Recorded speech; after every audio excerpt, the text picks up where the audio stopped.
প্রিয় দেশবাসী, আসসালামু আলাইকুম। আমি আপনাদের পান্না ভাই বলছি আমেরিকা থেকে। আমার আজকের ভিডিওর বিষয়বস্তু, আপনাদের সঙ্গে আমি একটা দুঃখ শেয়ার করব। শুধু দুঃখ না, আমার একটা রাগ শেয়ার করব। কার প্রতি রাগ? জনাব ইউনূস সাহেবের প্রতি এবং তার যেসব উপদেষ্টা আছে তাদের প্রতি। কি করেছেন তারা? তারা তারা ২০২৪ সালের জুলাই আগস্টে যে ২ কোটি ছাত্র শ্রমিক জনতা রাস্তায় নেমে এসেছিল, যাদের মধ্যে ২,০০০ শহীদ হয়েছে, ৫০,০০০ আহত হয়েছে, সেই শহীদদেরকে তারা আজকে অপমান করেছেন। তারা ডক্টর ইউনূস সাহেব এবং তার উপদেষ্টা বৃন্দ জুলাই আগস্টের শহীদদেরকে অপমান করেছেন। কিভাবে অপমান করেছেন? জুলাই শহীদদের তাদের পরিবারের জন্য একটা বাসস্থান করে দেওয়ার কথা ছিল। আজকে তার মিটিং ছিল। তারা অনেক প্রজেক্ট অ্যাপ্রুভ করেছে, পাস করেছে। কিন্তু জুলাই শহীদদের আবাসনের যে প্রজেক্টটা, সেটাকে বাতিল করে দিয়েছে। সেটাকে পাস করে নাই। আজে বাজে কথা বলেছে যে শহীদদের জন্য আমরা অনেক কিছু করব, সবকিছু একসাথে করব। ফাজলামি কথা, এগুলো ফাজলামি কথা। জুলাই শহীদদের জন্য আমরা অনেক কিছু করব, সবগুলো একসঙ্গে করব, যার জন্য তাদের যে বাসস্থান তৈরি করার কথা ছিল, যে প্রজেক্টটা ছিল, সেই প্রজেক্টটা পাস করে নাই। তারা কিসের প্রজেক্ট পাস করেছে? শিল্প, ওই যে বাঁশের আর বেতের জিনিসপত্র বানায়, সেই শিল্পের জাদুঘর করবে, সেই জাদুঘরের প্রজেক্ট পাস করেছে। তারা মিরপুর সেনানিবাসে অফিসারদের জন্য মেস বানানোর প্রজেক্ট পাস করেছে। ওর জন্য তাদের টাকা হয়েছে, কিন্তু শহীদদের জন্য টাকা হয় নাই। শহীদরা তো আর এখন দাবি করতে পারে না।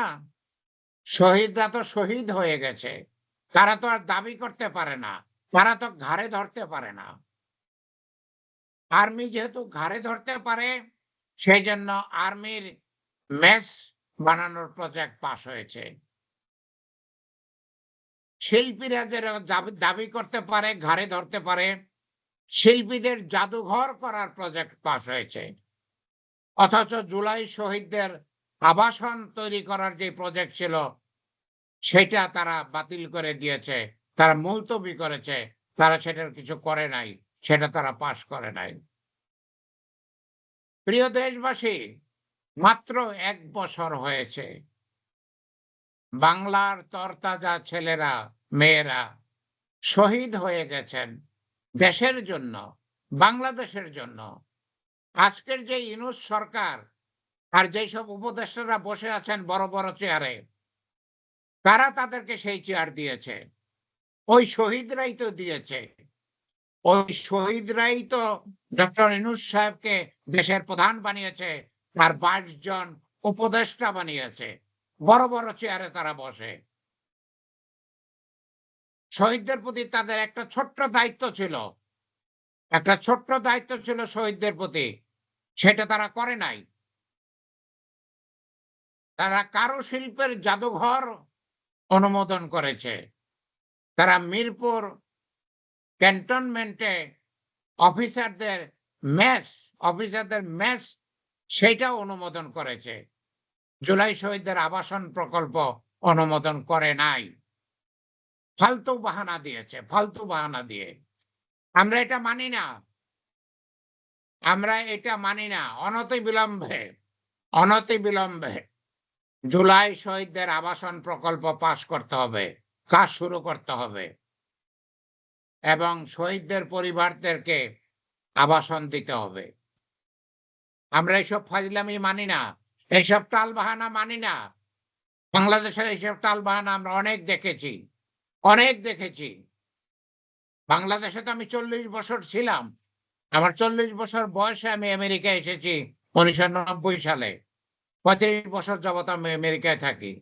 আমি মুক্তিযোদ্ধা পান না। আমি মুক্তিযোদ্ধা পান না। 11 সেক্টরের company commander, guerrilla commander, wing leader পান না।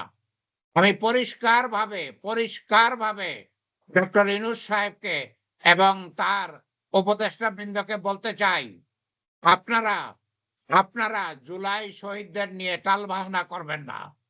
আপনারা জুলাই শহীদদের নিয়ে খেলা খেলবেন না। আপনারা খেলা শুরু করেছেন।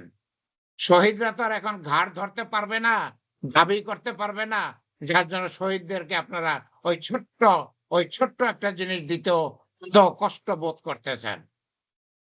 আপনারা কারুশিল্পের জাদুঘর করেছেন। কারুশিল্পের জাদুঘর করেছেন। জাদুঘর আমাদেরকে স্বর্গে নিয়ে যাবে। জাদুঘর আমাদেরকে স্বর্গে নিয়ে যাবে, স্বর্গে। সেই জন্য আপনারা জাদুঘর করেছেন।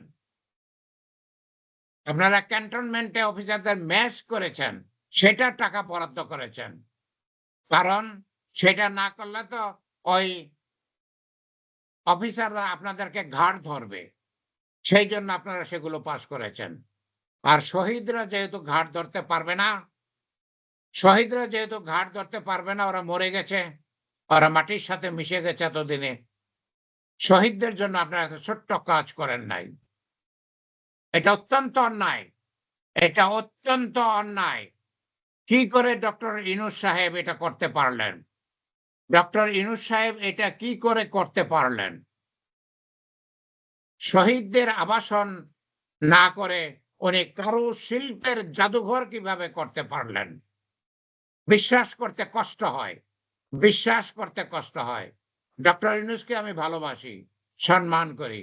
কিন্তু তার এই কাজ আমি কিছুতেই সমর্থন করি না।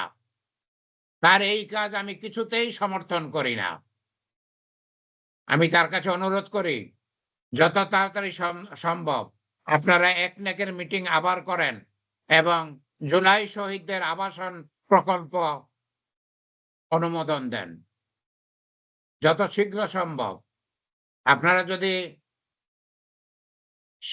সেই শহীদরা শহীদ হয়ে গেছে, কিন্তু জুলাই আগস্টের ছাত্র শ্রমিক জনতা, বিপ্লবী ছাত্র শ্রমিক জনতা তো আর সবাই মরে যায় নাই। সবাই তো আর শহীদ হয়ে যায় নাই। তারা আপনাদেরকে ছাড়বে না। আমরা মুক্তিযোদ্ধারা আপনাদেরকে ছাড়ব না। আপনারা এটা খুব অন্যায় কাজ করেছেন। প্রিয় ভাই ও বোনেরা, এই যে খবরটা দেখেন, একনেকে ১২ টি প্রকল্প অনুমোদন করা হয়েছে। কিন্তু বাদ পড়েছে কি বাদ পড়েছে? জুলাই শহীদদের আবাসন প্রকল্প। জুলাই শহীদদের আবাসন প্রকল্প সেইটা বাদ পড়েছে। অন্য ১২ টা প্রকল্প অনুমোদন দেওয়া হয়েছে। খুবই অন্যায় কথা, খুবই অন্যায় কথা। প্রিয় দেশবাসী, আমি খুব ভালোভাবে কথা বলতে পারতেছি না। কারণ খবরটা দেখে আমার সত্যিকার অর্থেই মাথা গরম হয়ে গিয়েছে। আমার সত্যিকার অর্থেই মাথা গরম হয়ে গিয়েছে। মানে টাকা যদি বাংলাদেশে না থাকবে, তাহলে তো ওই কারুশিল্পের জাদুঘর হওয়া উচিত না। কারুশিল্পের জাদুঘর হওয়ার অনেক আগেই শহীদদের শহীদদের আবাসন প্রকল্প হওয়া উচিত। টাকা যদি না থাকে কারুশিল্প কেন পাস হলো? সেটা কেন অনুমোদন পালো? সেটাই হচ্ছে আমার বড় দুঃখ। আমি আপনাদের পান্না ভাই, আপনাদেরকে অনুরোধ করি, আপনারা এই জুলাই আগস্টের শহীদদের এবং আহতদের কথা ভুলে যাবেন না। ওরা আপনাদের জন্যই তো মাঠে নামছিল। আপনাদের জন্যই তো ওরা জীবন দিল। আপনাদের জন্যই তো ওরা আহত হয়েছে। আপনারা যদি ওদের ভুলে যান, এটা তো সাংঘাতিক বেইমানি করা হবে। বেইমানি করা হবে। বেইমানি অলরেডি বাংলাদেশ সরকার করতেছে। বাংলাদেশ সরকার ইতিমধ্যেই বেইমানি করতেছে। এই যে ৫০,০০০ আহত হয়ে হাসপাতালে কাতরাচ্ছে, এদের চিকিৎসার ব্যবস্থা করেছে? করে নাই। এদের চিকিৎসার ব্যবস্থা করেছে? করে নাই। বিমান দুর্ঘটনায় ৩৪ জন প্রাণ গিয়েছে। দুঃখের কথা, খুবই দুঃখের কথা। তাদের জন্য দোয়া করি।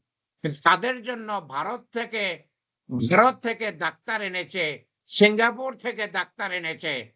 আর বাংলাদেশে যে ৫০,০০০ জুলাই আহত আছে, তাদের জন্য কয়টা সিঙ্গাপুরি ডাক্তার এনেছে? কয়টা ভারতীয় ডাক্তার এনেছে? এগুলো চলবে না, এগুলো চলবে না। ওই শহীদরা জীবন দিয়ে আপনাদেরকে স্বাধীন করে দিয়ে গেল। আপনারা প্রধান উপদেষ্টা হলেন, আর উপদেষ্টা হলেন। বড়, বড় চেয়ারে বসে আছেন। আপনারা শহীদদের কথা ভুলে গেছেন।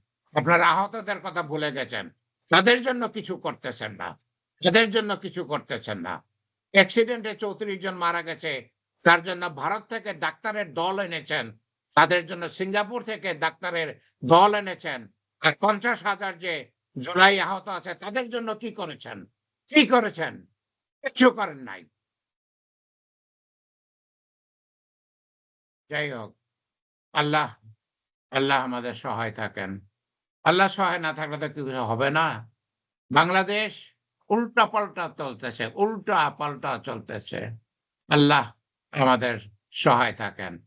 আল্লাহ আমাদের সহায় থাকেন। আমিন, আমিন।